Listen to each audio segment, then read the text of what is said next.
Assalamualaikum warahmatullahi wabarakatuh. Untuk memenuhi penilaian dari evaluasi tengah semester 8, mata kuliah Manajemen Ekspor dan Impor yang diampu oleh Bapak Iwan Setiawan SEMM, saya akan mencoba untuk menjelaskan mengenai pengertian ekspor dan impor secara umum, contoh dari perusahaan ekspor dan impor, dan pengertian Incoterm beserta contoh kasus eksportasi. Sebelum memasuki ke tahap pembahasan, izinkan saya untuk memperkenalkan diri saya. Saya Ayong Megantara dengan NIM 112111408 yang merupakan mahasiswa dari Fakultas Ekonomi dan Bisnis Prodi Manajemen Universitas Teknologi Digital. Untuk pembahasan pertama yaitu mengenai pengertian dari ekspor. Jika mengacu pada peraturan pemerintah nomor 10 tahun 2021, ekspor adalah aktivitas mengeluarkan produk dari daerah pabean. Yang dimaksud dari daerah pabean adalah daerah yang dimiliki Republik Indonesia yang terdiri dari udara, laut, dan darat, serta wilayah tertentu yang tercantum dalam zona ekonomi eksklusif atau ZEE. Seorang atau lembaga yang melakukan aktivitas ekspor dinamakan dengan eksportir. Aktivitas ekspor akan terjadi apabila suatu negara atau wilayah asal mengalami kelebihan produk yang mana telah mampu memenuhi kebutuhan negara atau wilayahnya sendiri. Negara atau wilayah yang melakukan ekspor akan mendapatkan pemasukan dari negara lain. Pemasukan tersebut akan disebut dengan devisa atau penghasilan negara. Berikut ini merupakan faktor yang mempengaruhi kegiatan ekspor.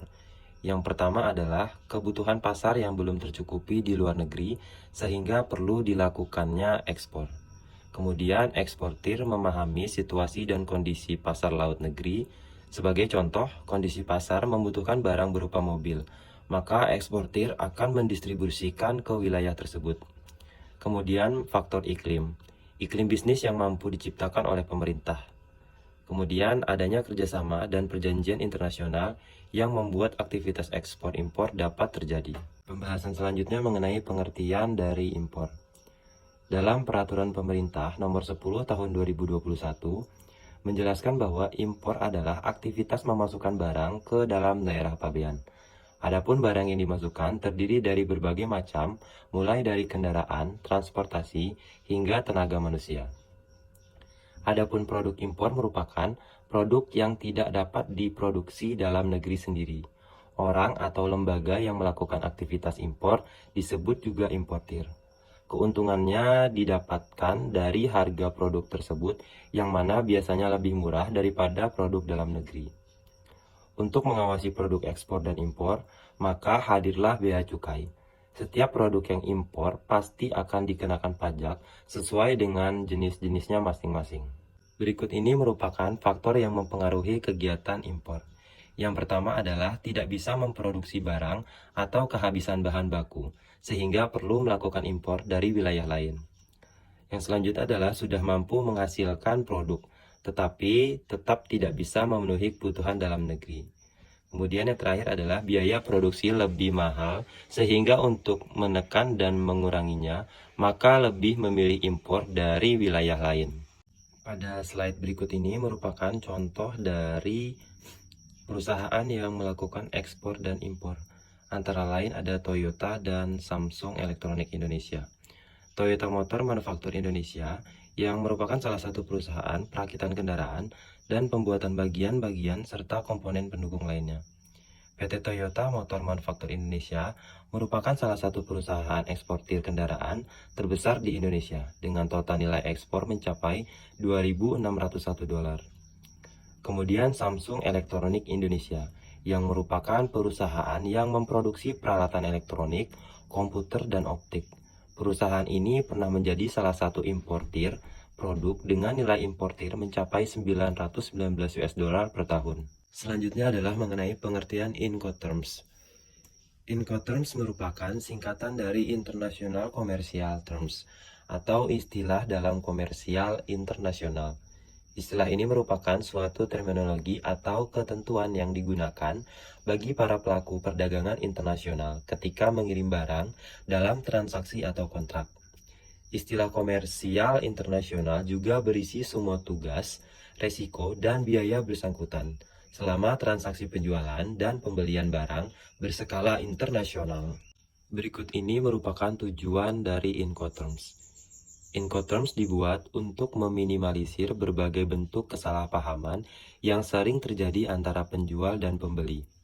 Pasalnya, perdagangan internasional akan melibatkan berbagai penjual dan pembeli yang datang dari berbagai negara dengan bahasa yang berbeda-beda. Sehingga secara umum tujuan Incoterms adalah sebagai berikut. Yang pertama, untuk mengatur hak dan kewajiban yang menjadi tanggung jawab eksportir dan importir yang melakukan transaksi perdagangan internasional. Kemudian, memberikan pilihan syarat pengiriman bagi importir dan eksportir. Selanjutnya adalah dapat mengurangi salah tafsir dan kesalahpahaman tanggung jawab yang terjadi antara eksportir dan importir.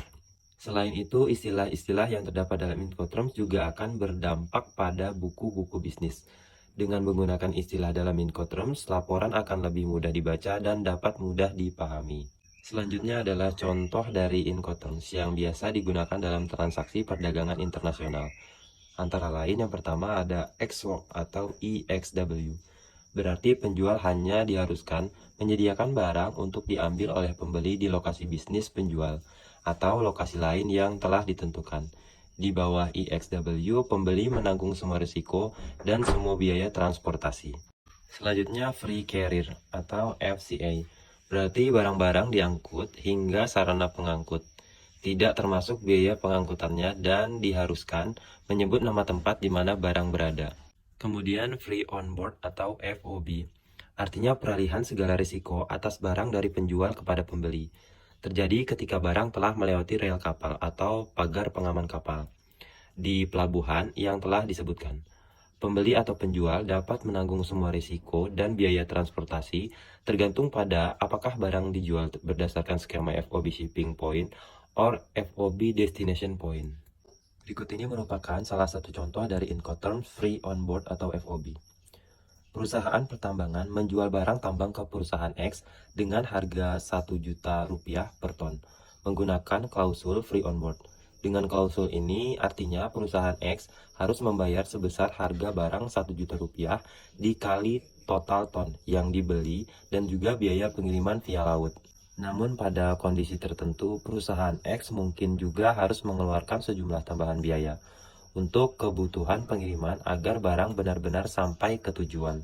Free on board perlu dilakukan karena merupakan satu syarat perdagangan yang cukup banyak dipilih dalam perdagangan internasional yang melibatkan pengiriman via kapal laut. FOB sangat penting karena mengatur di mana kewajiban pembeli dan penjual serta siapa yang bertanggung jawab terhadap biaya yang ditimbulkan. Dalam surat kesepakatan atau perjanjian, sangat tidak disarankan untuk menulis keterangan free on board saja karena dibedakan berdasarkan titik tujuan atau titik asal. Ada beberapa kewajiban yang harus dilaksanakan penjual dalam free on board, seperti pengepakan barang dan mengantar ke pelabuhan. Sekian yang dapat saya sampaikan terkait materi manajemen ekspor dan impor untuk memenuhi penilaian dari evaluasi tengah semester 8 ini. Akhir kata, wassalamualaikum warahmatullahi wabarakatuh.